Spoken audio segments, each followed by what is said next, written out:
Hi, it's me. Well, tonight I think I have to say nothing touched me more than hearing those children on Close Up the other night go through another ordeal, having to possibly lose their schools, their communities and where they're from. You see, the thing is, not many people know, or maybe you do, after the Christchurch earthquakes, the kids had already been uprooted. They had to merge with other schools. They had to be transferred, probably mainly over the west side where it was operating. Not all the time. A lot of schools were damaged out there, and there has been some damage. But in saying that, a lot of kids around Christchurch shifted around, went to different schools, primary, high school. They had to experience something they hadn't experienced before. Apart from the fact that the roads were actually very badly damaged and the buses had to take different routes if they could actually take a route at all.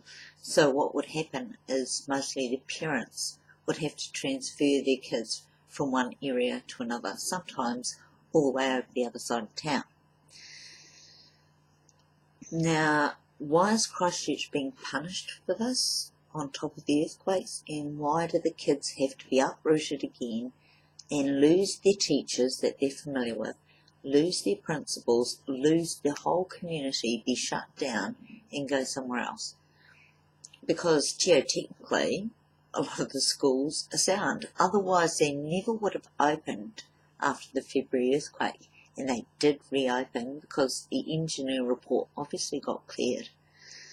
So here we have the sad story of all these poor children, poor teachers, poor principals, and poor communities with the parents out there that knew each other being uprooted in Christchurch again.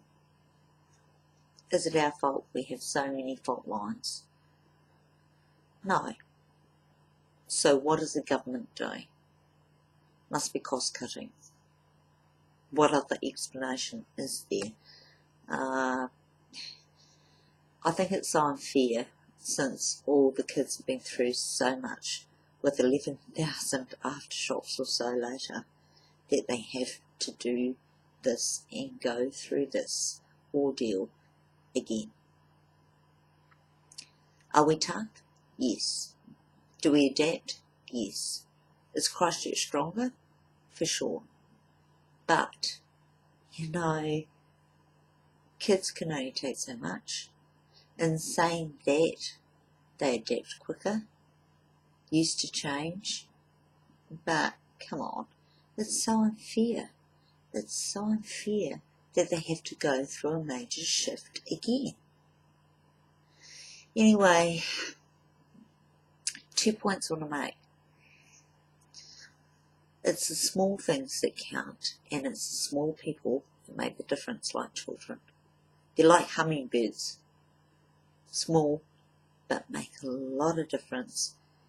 And to quote an old Star Trek saying, where the needs of the many outweigh the needs of the few, my saying here is, for you kids out there, the needs of the few outweigh the needs of the many.